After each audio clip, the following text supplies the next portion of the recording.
آج ہمارا سوال آپ سے ہے، آپ کی کورٹ میں یہ بات ڈالنے جا رہے ہیں کہ یہ سیاسی افراتفری جو ہے، یہ قتل و غارت گری، یہ تفرقہ بازی، کیا یہ انتشار کا سبب نہیں ہے؟ آج کیسے کوئی لیڈر یہ بات کر سکتا ہے میں گالی بھی دوں اور جواب میں مجھے پھول پھینکے جائیں میرے اوپر؟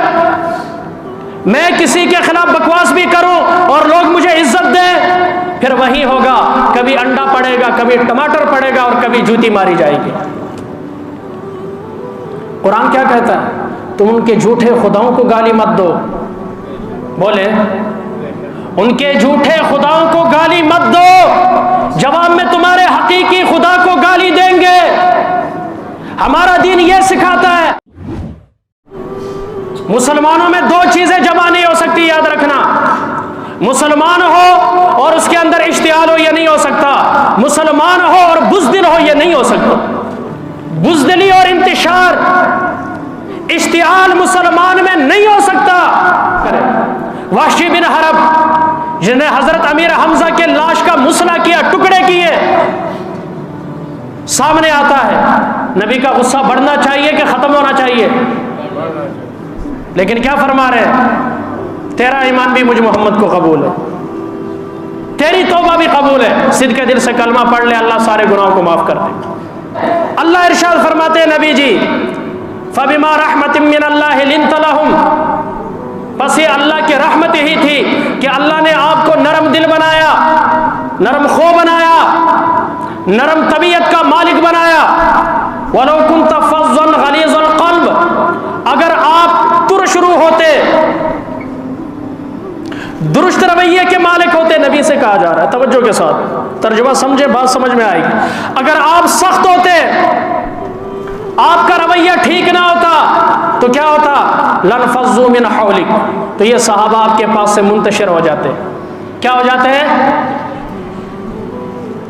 نبی سے کہا جا رہا ہے جو رحمت للعالمین ہے، جو محبتوں کا مجموعہ ہے، شفقتوں کا مجموعہ ہے، آج کیسے کوئی لیڈر یہ بات کر سکتا ہے میں گالی بھی دوں اور جواب میں مجھے پھول پھینکے جائیں میرے اوپر؟ میں کسی کے خلاف بکواس بھی کروں اور لوگ مجھے عزت دیں، پھر وہی ہوگا، کبھی انڈا پڑے گا، کبھی ٹماٹر پڑے گا اور کبھی جوتی ماری جائے گی۔ قرآن کیا کہتا ہے؟ تم ان کے جھوٹے خداؤں کو گالی مت دو، بولے ان کے جھوٹے خداؤں کو گالی مت دو، جواب میں تمہارے حقیقی خدا کو گالی دیں گے۔ ہمارا دین یہ سکھاتا ہے۔ ہم اس نبی کے ماننے والے کیا کر رہے ہیں؟ تازہ واقعات ہے، گڑی چور کیوں کہا؟ دوست نے دوست کو مار دیا۔ آپ اندازہ کریں ذرا، یہ اشتعال انگیزی، باپ بیٹے کے مقابلے میں کھڑا ہے، چھوٹا بڑے کے مقابلے میں کھڑا ہے، دوست رشتہ دار جو ہے ٹوٹ رہے ہیں۔ کیا یہ سیاسی تفرقہ بازی تمہیں قبول ہے؟ ہمیں تانا دیتے ہو مولویوں نے تفرقہ بازی کر رکھی ہے۔ آج ہمارا سوال آپ سے ہے، آپ کی کورٹ میں یہ بات ڈالنے جا رہے ہیں کہ یہ سیاسی افراتفری جو ہے، یہ قتل و غارت گری، یہ تفرقہ بازی، کیا یہ انتشار کا سبب نہیں ہے؟ کیا یہ ملک کا بیڑا غرق کرنے کے مترادف نہیں ہے؟ کیا اس کی کسی قانون میں اجازت ہے؟ کہتے ہیں مذہب تفرقہ نہیں سکھاتا، ہم کہتے ہیں سیاست تو خدمت کا نام ہے۔ بولے سیاست کس کا نام ہے؟ خدمت کا نام ہے، انسانیت کی ہمدردی کا نام ہے۔ سیاستدان کسے کہتے ہیں؟ جس کے سیاسی فیصلے ملک و قوم کے مفاد میں ہو اور قوم مشکل سے نکلے، اس کے لیے آسانیاں پیدا ہو، اسی کا نام سیاست ہے۔ اور وہ سیاستدان جو آئے روز خود کہتے ہیں اپنے ورکروں کو اسے مارنا چاہیے، یوں کہو گالیاں دو، کب تک خاموش تماشائی بنے رہو گے؟ اس تفرقہ بازی کی کس نے اجازت دی ہے؟ یا کہو یہ بھی کسی مولوی کا کام ہے؟ ہمیں سیرت کی طرف آنا ہوگا، نبی کے دیے ہوئے سبق سے سبق حاصل کرنا پڑے گا، تب ہماری جان چھوٹے گی۔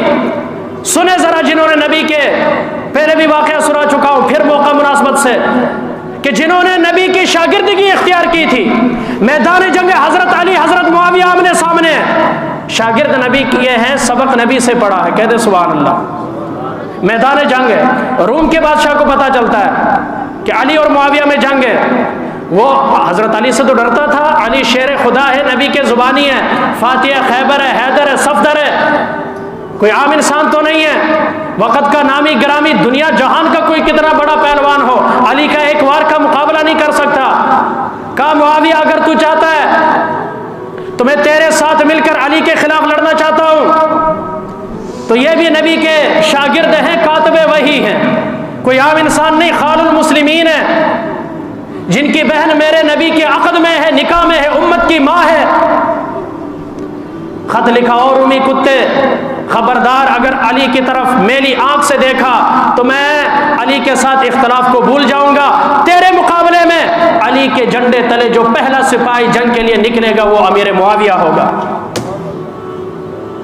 ہم اشتعال میں نہیں تھے، ہم اپنے اندرونی اختلافات بھول جاتے تھے، ہم بندہ نہیں مار دیتے تھے، چھوٹی چھوٹی بات پر لڑائی اور قتل، فوراً لمحوں نے خطا کی، صدیوں نے سزا پائی، ایک سیکنڈ نہیں لگتا ٹریگر دباتے ہوئے، لیکن ساری زندگی کا پچھتاوا ہوتا ہے۔ جیل کے دھکے الگ ہیں، گاؤں کے اندر رسوائی، شہر کے اندر، اور نسلوں تک یہ رسوائی جائے گی، فلاں نے چچا زاد نے فلانے کو قتل کیا تھا، بھائی نے بھائی کو قتل کیا تھا، یہ تانا ساری زندگی رہے گا۔ لمحوں نے خطا کی، صدیوں نے سزا پائی۔